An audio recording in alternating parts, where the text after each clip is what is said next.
You're probably wondering how I ended up sitting in my mother's kitchen, 27 years old, no job, no money, no plants, and a pile of broken dreams shattered at my feet. Days pass by and my eyes they dry and I think that I'm okay till I find myself in conversation fading away. I spent 2 years chasing my dream.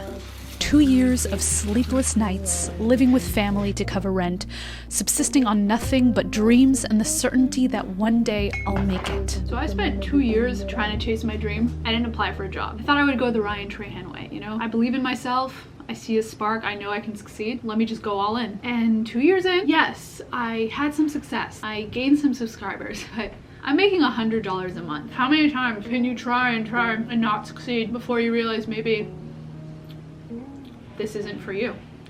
It is currently 4:07 p.m. My room is a mess, but I got dressed today. It only took me 4.5 hours to get dressed, and I actually wouldn't have gotten dressed if not for my friend Hannah, who was just with me on the phone for about 30 minutes as I got out of bed and put on clothes. It's so hard sometimes to reach out to your friends when you need it because you feel like maybe they might judge you. I got dressed today, and that's an amazing thing. And now I want to make sundubuchige. So let's go to H Mart. You and I 비교나 하지마 우리 너무 달라 we just different 나 좀 봐라 여자나 집이나 세차 나가신다 너무 빨라 I'm a globetrotter. But here's the problem. To make sundubuchige, or silken tofu stew, you need a lot of kimchi. And when I got to the kimchi section, not a single one of them were kosher. Not even the vegan ones. But that wasn't even my biggest problem. As I added more and more ingredients to my cart, I suddenly wondered, how was I going to pay for all of this? Being without consistent funds has left me unable to pay for even simple things like groceries. So the only thing left to do was hide my head in shame and call my mother.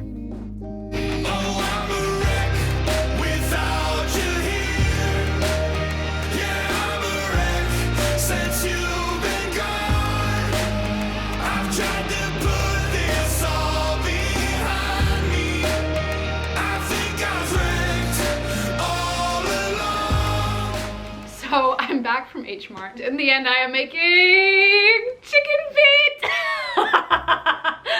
It's called dakbal in Korean. I literally just have been seeing chicken feet in K-dramas for so long that I wanted to try it. Look at how cute they are. Some people show off their lipsticks. I'm showing y'all chicken feet. I ended up getting 2 varieties of kimchi. This is like the authentic Korean brand that just opened up a branch in the US, and it's kosher, but like I didn't think that it was gonna be kosher. Like I didn't believe it. So like just in case, I ordered like the gross American version. Americans have no business making kimchi, I'm sorry. Smell test. We gotta taste this. We're going in with the hands.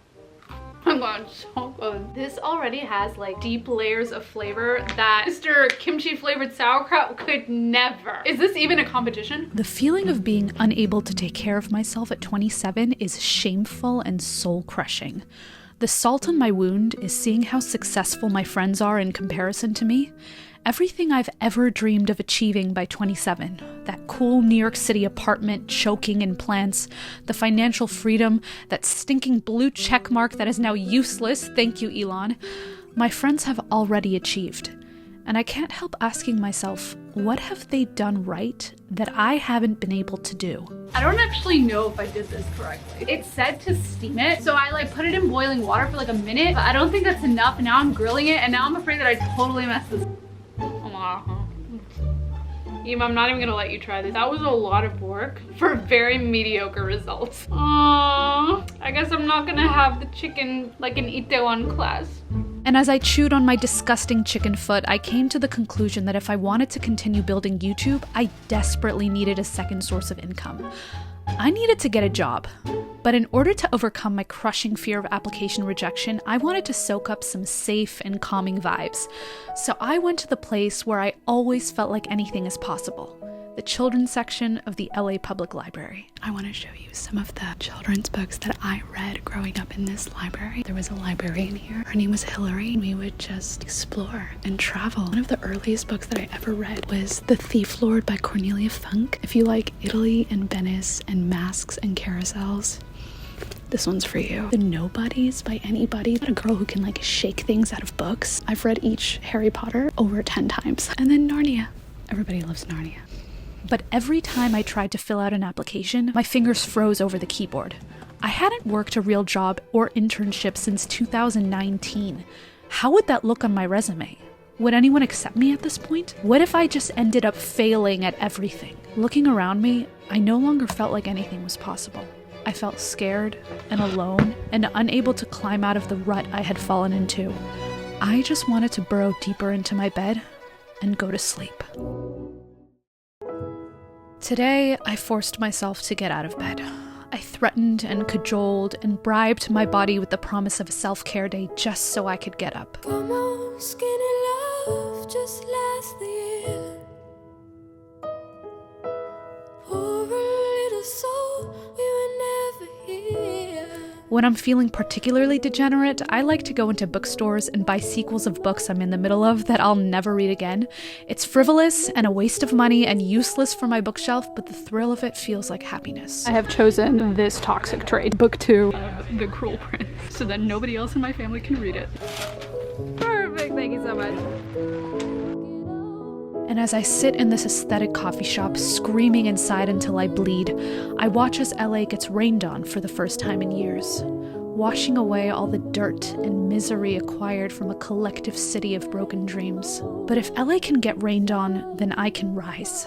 People dream new dreams, one that maybe just might work this time. I just went in here because it's so aesthetic, but is this stuff here kosher? Can I actually get something? Yeah, the majority of our outlet is kosher. What the fuck? You're telling me that I could actually buy something here? Yes. Oh my, guys, miracles. This is how it looks like before I devour it. 9 out of 10. And I told you to be patient, and I told you to be fine, and I told you to be balanced, and I told you to be kind. And in the morning I'll be with you, but it will be a different kind. 'Cause I'll be holding all the tickets, and you'll be holding all the fun. Oh my god, I'm like, these are my YouTube friends. Hey, that's us. This is Rach and this is Steph. No. This is Rach and this is Steph. What did you do when you felt like giving up? Gave up. That's what I did. No, don't tell me that. When I feel like I want to give up is a time where my judgment is clouded and I forget the true core reason of why I wanted to do it in the first place. If I quit what I'm doing now, will I regret this looking back at it when I'm 80 years old? My mom actually told me, she's like, you can't quit like this. If you quit now, you'll regret it. And I wake up every morning and I think to myself, have I really tried everything to make this work? If I stopped right now, I would regret it because I have so many things in here that I haven't yet been able to put out into the world. So I can't quit. Not yet. Hi, vlog. Lauren, say hello. Hi. I'm going hiking after years of going hiking and I'm scared because I'm so out of shape. It's gonna be fun, says the person who works out every day. I know, please stop talking. Lauren, how is your physical health? Well, I've been practicing my longboard dancing, so I can do some steps. I don't know why I agreed to do this. Actually, I do. I had the idea. Yeah, I was gonna say, this is your idea. Yes, we are following. We're the sheep. There is no such thing as failure, and there is no such thing as no. I once heard Amar from Yes Theory say that rejection is just redirection, and that's exactly what no is. It's just a helpful signal pointing you to where you're really supposed to be, and where you'll really thrive. From where I'm at in my YouTube journey, I can't help but be aware that finally I've made something with an impact that people can relate to, which is all I've ever wanted to do. But I couldn't have made something like this without falling on my face so many times until I learned the correct way to pick myself up and continue. God, keep my head.